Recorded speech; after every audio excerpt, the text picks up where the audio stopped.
Good morning students, ध्रुव classes में आपका एक बार फिर से स्वागत है। बच्चों, एक और महत्वपूर्ण विषय के साथ आपके सामने हम फिर से हाजिर हैं। बच्चों, आज का जो विषय है वो है भारतीय संसद। भारतीय संसद से प्रत्येक परीक्षाओं में सवाल जरूर पूछे जाते हैं, तो एक महत्वपूर्ण विषय है ये। वीडियो के अंत तक बने रहें ताकि कोई जानकारी छूट ना जाए। तो बच्चों, बात करते हैं भारतीय संसद की। तो सबसे पहले हम बात कर लेते हैं हमारे संसद भवन की। वर्तमान जो संसद भवन है उसकी जो नींव है वो 12 फरवरी सन 1921 को ड्यूक ऑफ कनाट द्वारा रखी गई थी। अब हम बात कर लेते हैं हमारे संसद के गठन की। तो बच्चों, जो हमारी संसद है उसके 3 अंग होते हैं।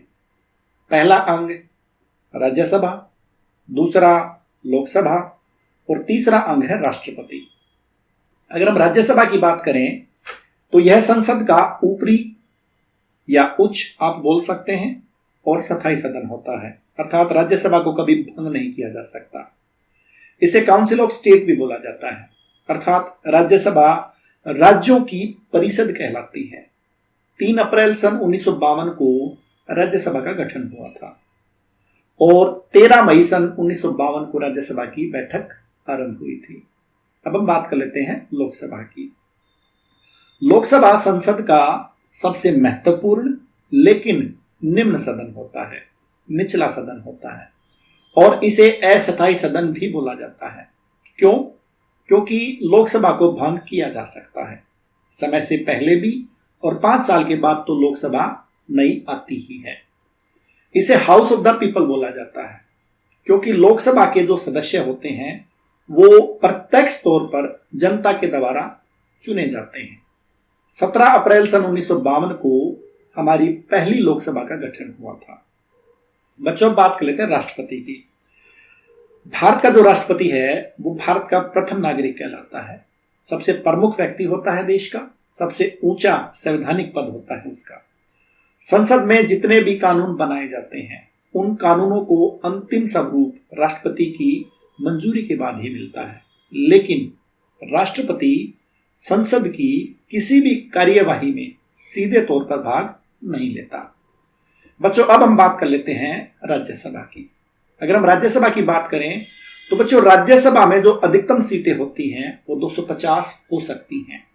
अगर वर्तमान समय की बात करें तो वर्तमान समय में 245 सदस्य हैं।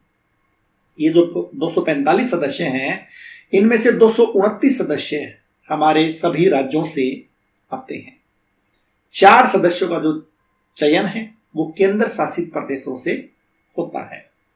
इसके अलावा 12 सदस्य ऐसे हैं जो राष्ट्रपति द्वारा मनोनीत किए जाते हैं। अगर राज्यसभा के सदस्यों के चुनाव की बात कर लें तो राज्यसभा के सदस्यों का चुनाव विभिन्न राज्यों और केंद्र शासित प्रदेशों की जो विधानसभा होती है उनके सदस्य मिलकर करते हैं। विधानसभा के सदस्यों का जो चुनाव है वो जनता द्वारा प्रत्यक्ष तौर पर होता है और विधानसभा के सदस्य राज्यसभा के सदस्यों का चुनाव करते हैं। अगर कोई आपसे ये पूछ ले कि राज्यसभा का जो चुनाव है या राज्यसभा के सदस्यों का जो चुनाव है वो जनता का कैसा चुनाव है, तो बच्चों, राज्यसभा के सदस्यों का चुनाव जनता का अप्रत्यक्ष चुनाव है, क्योंकि प्रत्यक्ष तौर पर हम विधानसभा के सदस्यों को चुनते हैं। राज्यसभा के सदस्यों के कार्यकाल की बात कर लें तो बच्चों 6 साल का कार्यकाल होता है इनका, लेकिन प्रत्येक 2 साल के बाद 1/3 सदस्यों का बदलाव होता रहता है। हालांकि जिन 1/3 सदस्यों का बदलाव 2 साल में होता है वो अपने 6 साल के कार्यकाल को पूरा करते हैं। बच्चों, यह पहली राज्यसभा है। बहुत बार यह प्रश्न पूछा गया है कि वर्तमान समय में कौन सी राज्यसभा है, तो मैं आपको पहले ही बता चुका हूं कि राज्यसभा को कभी भंग ही नहीं किया जा सकता। इसलिए बच्चों, यह पहली राज्यसभा ही है। अब हम बात कर लेते हैं कि हमारी राज्यसभा में सबसे ज्यादा जो सांसद हैं, सदस्य हैं, वो कहां से आते हैं। तो बच्चों, उत्तर प्रदेश से 21 राज्यसभा के सदस्य आते हैं। सबसे कम राज्यसभा सदस्यों की बात कर लें तो बच्चों, आंकड़ा यहां थोड़ा सा ज्यादा है। तो असम को छोड़ दें। असम को इसलिए बोला है क्योंकि हम पूर्वोत्तर राज्यों की बात करते हैं। पूर्वोत्तर राज्य के अंदर जो 7 सिस्टर्स हैं, 7 प्रदेश हैं। उसमें सिर्फ असम को छोड़ दें, असम से 7 हैं, बाकी 6 जो पूर्वोत्तर राज्य हैं हमारे, वहां से प्रत्येक राज्य से एक राज्यसभा का सदस्य आता है। इसके अलावा जो उत्तरी राज्य सिक्किम है, वहां से भी एक सदस्य आता है, और एक पश्चिमी राज्य भारत का गोवा, वहां से भी एक ही राज्यसभा का सदस्य आता है। अब बात कर लेते हैं दिल्ली की। दिल्ली एक केंद्र शासित प्रदेश है और दिल्ली में विधानसभा है। तो दिल्ली से 3 राज्यसभा के सदस्य आते हैं, और इसके अलावा पुडुचेरी भी एक केंद्र शासित प्रदेश है और वहां पर भी विधानसभा है, तो वहां से भी एक सदस्य का चयन होता है। राज्यसभा के वर्णन की बात कर लें तो संवैधानिक वर्णन जो राज्यसभा का है वो संविधान के अनुच्छेद 80 में मिलता है। यहां पर एक और महत्वपूर्ण बात मैं आपको बताना चाहता हूं। आमतौर पर यह माना जाता है कि लोकसभा का जो सदस्य बनने के बाद ही प्रधानमंत्री को बनने का अवसर प्राप्त होता है, लेकिन मैं यहां पर आपको एक बात बता देता हूं कि संसद का सदस्य प्रधानमंत्री बनने के लिए एक आवश्यक शर्त होती है। अब संसद का सदस्य चाहे वो राज्यसभा का हो या लोकसभा का हो, राज्यसभा और लोकसभा के सदस्यों को मेंबर ऑफ पार्लियामेंट, संसद का सदस्य यानी कि सांसद बोला जाता है। तो हमारी जो राज्यसभा है वहां से भी कुछ प्रधानमंत्री देश को मिले हैं। एक ट्रिक है, इंद्र देव गूंजे मन में, अर्थात इंद्र श्रीमती इंदिरा गांधी, भारत की प्रथम महिला प्रधानमंत्री। देव देवेगौड़ा यानी कि HD देवेगौड़ा, हरदनहली डोडा गोडा देवेगौड़ा। गूंजे गुजराल साहब, IK गुजराल, पूरा नाम इनका है इंद्र कुमार गुजराल। और मन में अर्थात डॉक्टर मनमोहन सिंह, जो 2 बार लगातार प्रधानमंत्री अभी हाल ही में रहे हैं, 2004 से 14 तक। तो ये 4 ऐसे प्रधानमंत्री हुए हैं भारतीय संदर्भ में जो राज्यसभा का सदस्य बनकर देश का प्रधानमंत्री बनने का इनको मौका मिला है। तो अब बात करते हैं प्यारे बच्चों हम लोकसभा की। तो लोकसभा की अगर हम बात करें तो बच्चों लोकसभा में जो अधिकतम सीटें हैं वो 550 हो सकती हैं। पहले 552 होती थी, लेकिन फिलहाल अगर वर्तमान की बात करें तो 550 अधिकतम हो सकती है। यह आंकड़ा 25 जून 2020 से लागू है, इससे पहले 552 हो सकती थी।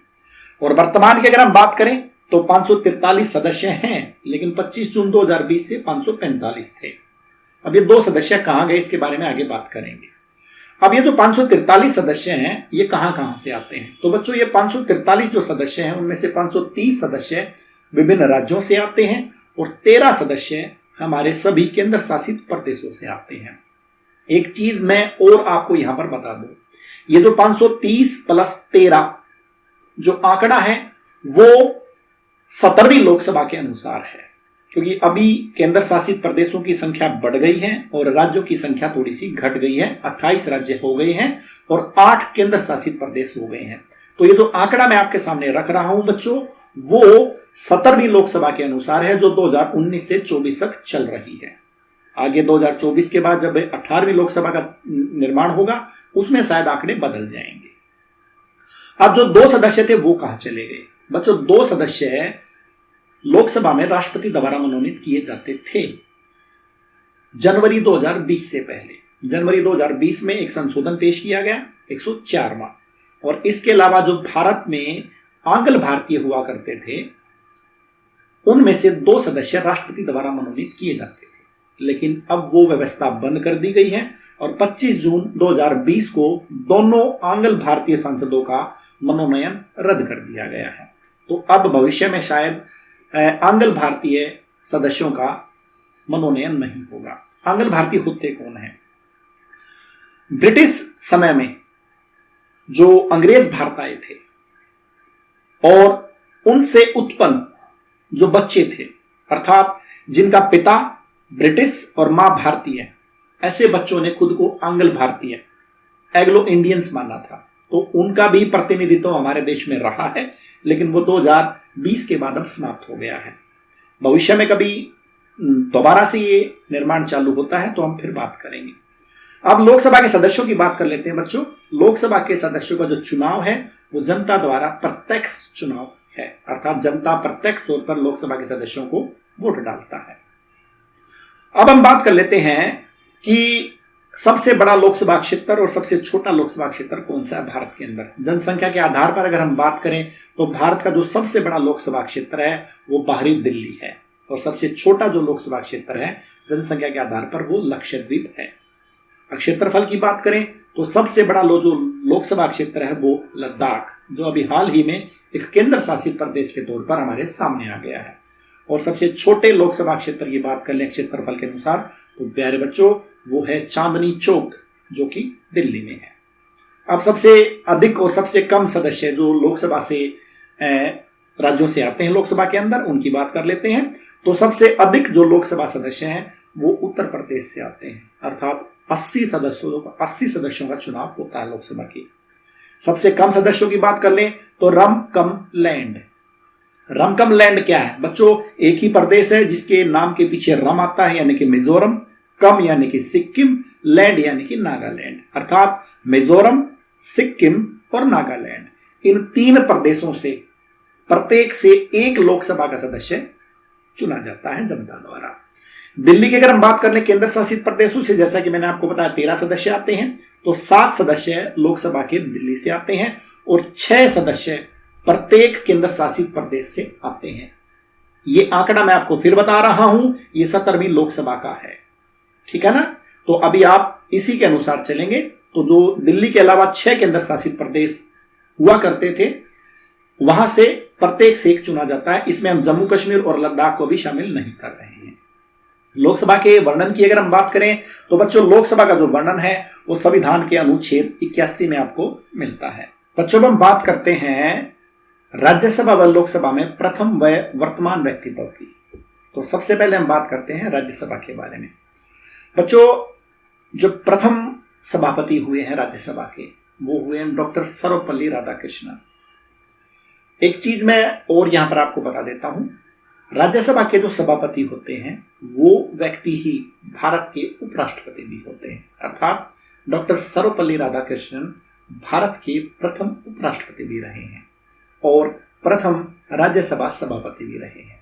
अब हम बात कर लेते हैं प्रथम राज्यसभा के उपसभापति की। तो SV कृष्णमूर्ति राव भारत की राज्यसभा के प्रथम उपसभापति थे। अगर वर्तमान समय में हम सभापति जी की बात करें तो वेंकैया नायडू, जो कि बीजेपी पार्टी से हैं, और वेंकैया नायडू वर्तमान समय में भारत के उपराष्ट्रपति भी माने गए हैं। वर्तमान उपसभापति की बात करें तो हरिवंश नारायण सिंह। यह क्वेश्चन बहुत ही इंपॉर्टेंट है। वर्तमान समय में जो उपसभापति हैं राज्यसभा के वो हरिवंश नारायण सिंह हैं, और कई बार यह सवाल पूछा गया है कि हरिवंश नारायण सिंह किस पार्टी से हैं? तो जनता दल यूनाइटेड से वो हैं। अगर हम राज्यसभा में सत्ता पक्ष नेता की बात कर लें तो बच्चों उनका नाम है पीयूष गोयल, जो कि बीजेपी पार्टी से हैं। 14 जुलाई सन 2021 से वो इस पद पर बने हुए हैं। अगर हम राज्यसभा के अंदर विपक्ष के नेता की बात करें तो विपक्ष का जो नेता है राज्यसभा के अंदर वो है श्री मल्लिकार्जुन खड़गे जी। 16 फरवरी 2021 से वो इस पद पर बने हुए हैं और वो कांग्रेस पार्टी से हैं। बच्चों हम बात कर लेते हैं लोकसभा की। तो लोकसभा के जो प्रथम अध्यक्ष हैं उनका नाम है गणेश वासुदेव मावलंकर। अगर हम लोकसभा के पहले उपाध्यक्ष की बात कर लें तो उनका नाम था अनंत सैना।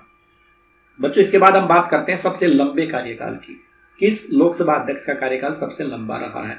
तो श्री बलराम जाखड़ जी 22 जनवरी 1980 से लेकर 18 दिसंबर 1989 तक वो अपने पद पर रहे थे, अर्थात लगभग वो 9 साल 10 महीने इस पद पर बने रहे थे। तो सबसे लंबा कार्यकाल श्री बलराम जाखड़ जी का माना गया है। अगर हम बात करें प्रथम महिला अध्यक्ष की जो लोकसभा में आई, श्रीमती मीरा कुमार है। 2009 से लेकर 2014 तक वो इस पद पर बनी रही। अगर हम वर्तमान अध्यक्ष की बात कर लें तो बच्चों ओम बिड़ला वर्तमान अध्यक्ष हैं और वो 18वें नंबर के अध्यक्ष हैं। 19 जून सन 2019 से वो इस पद पर बने हुए हैं। वर्तमान उपाध्यक्ष की बात कर लें तो बच्चों 25 मई 2019 से यह पद फिलहाल खाली है, अर्थात वर्तमान समय में लोकसभा के अंदर उपाध्यक्ष का पद खाली है।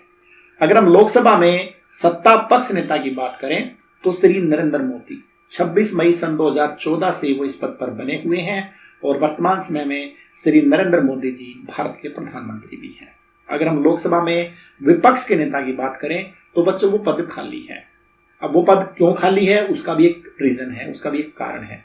बच्चों, लोकसभा में विपक्ष का नेता बनने का मौका तब मिलता है जब किसी भी विपक्षी पार्टी के पास कुल लोकसभा सदस्यों का 10% संख्या हो।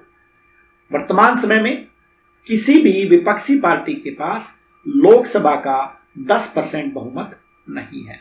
ठीक है, अब हम बात कर लेते हैं सदन के सदस्यों की योग्यता की। जो राज्यसभा और लोकसभा के सदस्य होते हैं उनकी योग्यता क्या होनी चाहिए? तो सबसे पहली और प्रमुख योग्यता है बच्चों, वह भारत का नागरिक हो। भारत के किसी भी चुनाव में शामिल होने की यह सबसे महत्वपूर्ण और प्रथम शर्त है। तो योग्यता क्या है? वह भारत का नागरिक हो और राज्यसभा का सदस्य बनने के लिए कम से कम उसकी आयु 30 साल हो। राज्यसभा का सदस्य बनने के लिए उसके पास साहित्य, कला, विज्ञान व समाज सेवा आदि में से किसी भी एक विषय का ज्ञान हो या अनुभव हो। वह किसी भी लाभ के पद पर कार्यरत ना हो। अब हम बात कर लेते हैं लोकसभा की। भारत का नागरिक होना अनिवार्य है और लोकसभा का सदस्य बनने के लिए न्यूनतम आयु सीमा 25 वर्ष हो। वह जनता और देश कल्याण के प्रति उत्तरदायी हो क्योंकि वह जनता द्वारा चुना जाता है और किसी भी लाभ के पद पर वह मौजूद ना हो। तो ये योग्यताएं हैं लोकसभा या राज्यसभा का सदस्य बनने की। बच्चों, इसके बाद हम बात कर लेते हैं जो हमारी संसद है उसमें अधिवेशन या सत्र कितने होते हैं और कैसे कैसे होते हैं। तो कम से कम अगर हम सदन के अधिवेशन या सत्र की बात करें तो कम से कम 2 होने चाहिए। बहुत बार सवाल आया है कि संसद के एक सत्र या एक अधिवेशन के बीच कम से कम कितना समय होना चाहिए। तो 6 महीने से ज्यादा समय नहीं होना चाहिए। ज्यादा से ज्यादा 6 महीने का समय होता है, अर्थात साल में कम से कम 2 अधिवेशन होने जरूरी है। आवश्यकता पड़ने पर 2 से ज्यादा 3 या 4 अधिवेशन या सत्र बुलाए जा सकते हैं। ठीक है, तो राज्यसभा की बात कर लेते हैं कि वर्ष में कम से कम 2 अधिवेशन होने चाहिए। यही बात लोकसभा के अंदर भी लागू होगी। अब हम बात कर लेते हैं राज्यसभा में बजट सत्र की। जो बजट सत्र होता है, बजट अधिवेशन होता है, राज्यसभा में उसको 2 भागों में बांट दिया जाता है। तो बजट जो सत्र है राज्यसभा में वो 2 भागों में पेश किया जाता है और प्रत्येक बजट सत्र के प्रत्येक भाग में 3 से 4 सप्ताह का अंतर होता है। तो इस प्रकार बजट जो सत्र है वो राज्यसभा में 2 बार पेश होता है और 2 अधिवेशन ऑलरेडी 2 सत्र ऑलरेडी राज्यसभा में होते हैं। तो इस प्रकार से आप मान सकते हैं कि राज्यसभा के अधिवेशनों की संख्या 4 तक हो सकती है। अब हम बात कर लें लोकसभा की तो 2 कम से कम होने चाहिए। आवश्यकता पड़ने पर विशेष सत्र राष्ट्रपति के कहने पर बुलाया जा सकता है। सामान्यतः लोकसभा की अगर हम बात करें तो 3 अधिवेशन या 3 सत्र होते हैं। सबसे महत्वपूर्ण और सबसे जरूरी जो सत्र है वो बजट सत्र है, फरवरी से मई तक चलता है वो। इसके बाद एक और सत्र आता है मानसून सत्र, जुलाई और अगस्त के मध्य वो होता है। एक और सत्र की बात कर लें शीतकालीन सत्र, नवंबर या दिसंबर में भी वो होता है, यानी कि नवंबर से दिसंबर तक वो चलता है। कई स्थानों पर एक और सत्र है जिसको हम पंगु सत्र बोलते हैं, उसका भी वर्णन मिलता है। लेकिन मुख्यतः लोकसभा के अंदर 3 सत्र होते हैं। मैंने नाम और टाइमिंग इनकी बता दी है।